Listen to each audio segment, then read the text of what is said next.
Polling booth లో పట్టపగలు ఒక ప్రజా ప్రతినిధి ఈవీఎంను ధ్వంసం చేసిన సంఘటనపై కేంద్ర ఎన్నికల కమిషన్ సీరియస్ గా ఉండడంతో ఇప్పుడు అధికార యంత్రాంగం తెగ హైరాణ పడిపోతుంది. మాచర్ల ఎమ్మెల్యే పిన్నెల్లి రామకృష్ణారెడ్డిపై మరో సెక్షన్ కింద నేరం మోపేందుకు రంగం సిద్ధం చేస్తున్నారు. ఈ క్రమంలో టీడీపీ ఏజెంట్ శేషగిరిరావు పోలీసులకు 161 కింద స్టేట్మెంట్ ఇచ్చారు. ఇప్పుడు ఈ స్టేట్మెంట్ ఆధారంగా పిన్నెల్లిపై హత్యాయత్నం కేసు నమోదు చేయాలని విపక్షాలు డిమాండ్ చేస్తున్నాయి. హత్యాయత్నం కేసుకు సంబంధించి ఏం చేయాలనే అంశంపై న్యాయ నిపుణుల అభిప్రాయాలను పరిగణలోకి తీసుకున్న అనంతరం ముందుకు వెళ్లాలని అధికారులు భావిస్తున్నారు.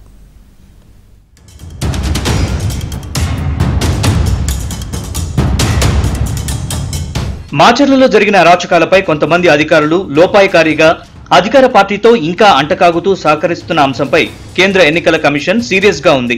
MLA Pinnelli Palvai gate polling booth లో ఈవీఎం ను ధ్వంసం చేసిన విజువల్స్ జాతీయ మీడియాలో కూడా పదే పదే ప్రసారమయ్యాయి. దీంతో పోలీసుల తీరుపై జాతీయ మీడియాతో పాటు సోషల్ మీడియా కూడా ఫైర్ అయింది. రాష్ట్రంలో బ్లూ మీడియా మినహా మిగతా మీడియా కూడా పిన్నెల్లి అరాచకాలపై విరుచుకుపడింది. ప్రజల్లో కూడా తీవ్ర వ్యతిరేకత రావడంతో చిరుద్యోగుల్ని సస్పెండ్ చేసి చేతులు దులుపుకోవడంపై కూడా విమర్శలు వెల్లువెత్తుతున్నాయి.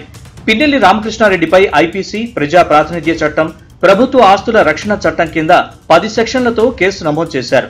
అయితే ఇవన్నీ కూడా 7 సంవత్సరాల్లోపు శిక్ష పడే సెక్షన్లు కావడంతో ఆయనకు బెయిల్ ఇవ్వాలని ఆయన తరపున న్యాయవాదుల వాదనతో పాటు ముందస్తు బెయిల్ కోసం హైకోర్టును ఆశ్రయించిన టీడీపీ, వైసీపీ నేతలు అందరికీ కూడా వచ్చే నెల 6వ తేదీ వరకు బెయిల్ మంజూరైంది. ఈ నేపథ్యంలో పిన్నెల్లిపై మరో సెక్షన్ కింద కేసు నమోదు చేసేందుకు రంగం సిద్ధమవుతోంది.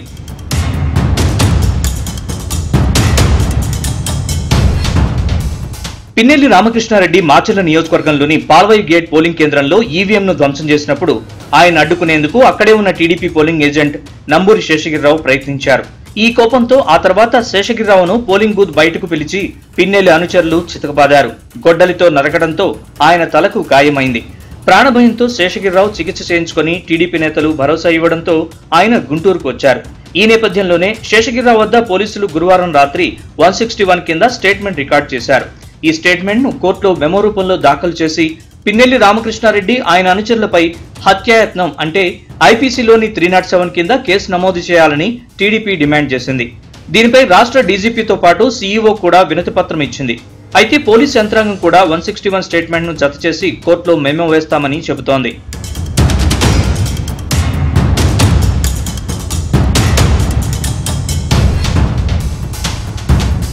ఇదే సమయంలో గురువారం రాత్రి పిన్నెల్లి రామకృష్ణారెడ్డికి రాష్ట్ర హైకోర్టు వచ్చే నెల 6వ తేదీ వరకు ముందస్తు బెయిల్ మంజూరు చేసింది. హైకోర్టు ఉత్తర్వుల్ని అధ్యయనం చేసిన తర్వాత హత్యాయత్నం కేసుకు సంబంధించి ఏం చేయాలనే అంశంపై న్యాయ నిపుణుల అభిప్రాయాన్ని పరిగణలోకి తీసుకున్న అనంతరం ముందుకు వెళ్లాలని పోలీస్ ఉన్నతాధికారులు నిర్ణయించారు.